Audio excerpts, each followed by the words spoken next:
Some viewers may find the following video disturbing. Viewer discretion is advised. Welcome everyone.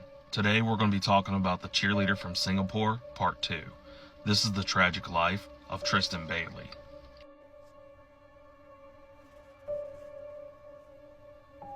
After Stacy would get off the phone with the dispatcher, the police would arrive at the home where they would begin questioning Stacy, Forrest, and Alexis about the events leading up to Tristan's disappearance that morning. And all of their stories were lined up, and so at this point the police would begin walking around the area where they would question fellow classmates and friends of Tristan Bailey. Once talking with the friends would then tell police what the police had already suspected, that the previous night Tristan Bailey had snuck out of her house. And furthermore, they would tell them that she had snuck out of the house to hang out with a fellow classmate and friend, Trey Absher. After getting this tip, police would waste no time going to the home of Trey Absher. Once they arrived at the home, Trey Absher would tell the police that Tristan Bailey had indeed hung out with him the previous night, and would go and tell the police that she would sneak out about 12:30 at night and would go home around 1 o'clock in the morning.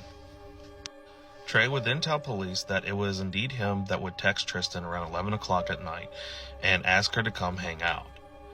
And being that his family had an area code of 407, would confirm where the strange number came from. There, Trey would tell police that once Tristan had arrived around the house around 12:30, he would instruct her to sneak around to the back of the house as not to be detected by the security cameras, because at the time Trey was grounded and wasn't allowed to have friends over. So Tristan would sneak out around back to where he would let her inside the house.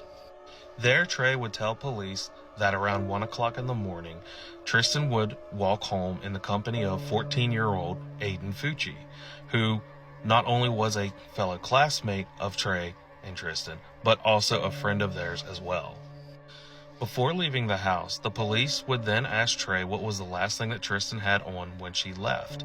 And Trey would tell the police that when she arrived at the house the previous night, she had on a pair of black sweatpants and a gray and black t-shirt with the word pink written across the front.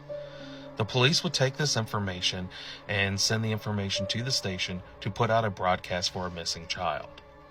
The broadcast would quickly air that morning, and anyone who had seen the broadcast in surrounding communities would start forming these search parties and would quickly go around through the communities looking for Tristan Bailey.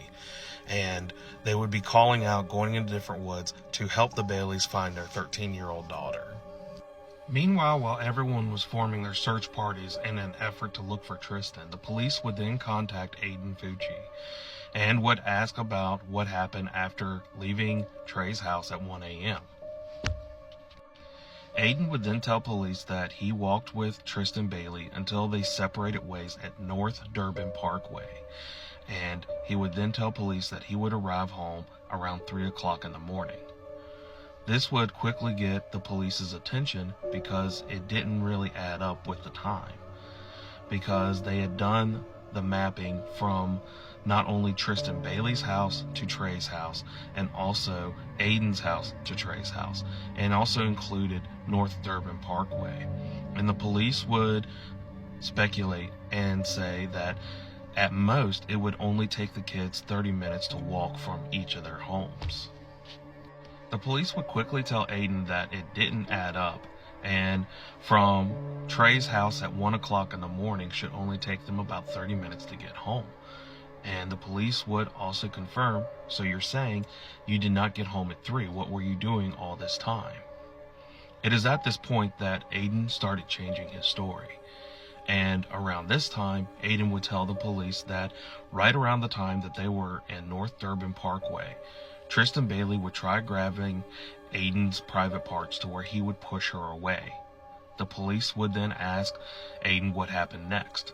And Aiden would change his story again and say he wasn't sure, because when he was at Trey's house, he had been smoking marijuana, and at the time when he was at the Durban Parkway, he had become very dizzy.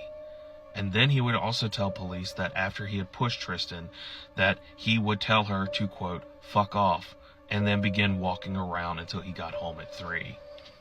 It is at this point that the police wanted to have more information from Trey Absher and Aiden Fucci, so they would read them their rights and put them in the squad car. And on the way to the station, Aiden Fucci would pull out his phone and make a Snapchat post. In the Snapchat post, Tristan would be holding up the peace fingers and taking a selfie with the text caption, "Has anyone seen Tristan lately?" And this would completely blow up on his Snapchat. While also on Snapchat, he would also make a post on other social media accounts. Cop car, guys. Tripping, dude. Having fun in a f***ing cop car. Yep. Tristan, what's up, guys? Yeah. Tristan, if you walk out the damn... This post that I just showed you, also with the Snapchat post that Aiden would actually post on the social media site, would actually start getting blowing up. And a lot of people would start commenting on his video with captions like, "WTF, you were the last person to be with her." And finally, several other people saying, "You know exactly where she is." Now, aside from other people that were disturbed by these posts and found it to be menacing, it would also catch the police's attention. The police would later say that this is at the point in time of the investigation where they immediately started focusing on Aiden Fucci as a primary key witness. The police would then confiscate Aiden's phone as evidence and continue questioning Aiden more. But Aiden's story was never really concrete because police would soon find out that his story would never stick. It would always be constantly changing. Once at the station, they would question Aiden more, and this time, once again, Aiden's story would change. And this time, he would tell police that Tristan had actually ran off with a man by the name of Carlos, who was 20 years old, that was a local drug dealer that himself and Tristan had often used. Aiden would then tell police that Tristan and Carlos would frequently talk to each other through the app Snapchat, and that on the night that Tristan went missing, she had ran off with Carlos. Aiden would also add to the fact that he had tried calling her multiple times, but her phone went straight to voicemail. But the police really did not buy this story at all because, for one, it just did not fit Tristan's description.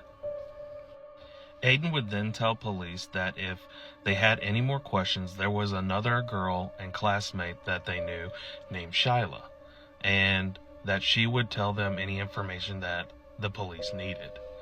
The police wanted to question Aiden more and his stories, but at that time they could not question him anymore because it was at this time that his parents would arrive with an attorney, and without further evidence, they couldn't question Aiden anymore. And it is at this point, after getting the attorney, that they went out to talk to Shyla.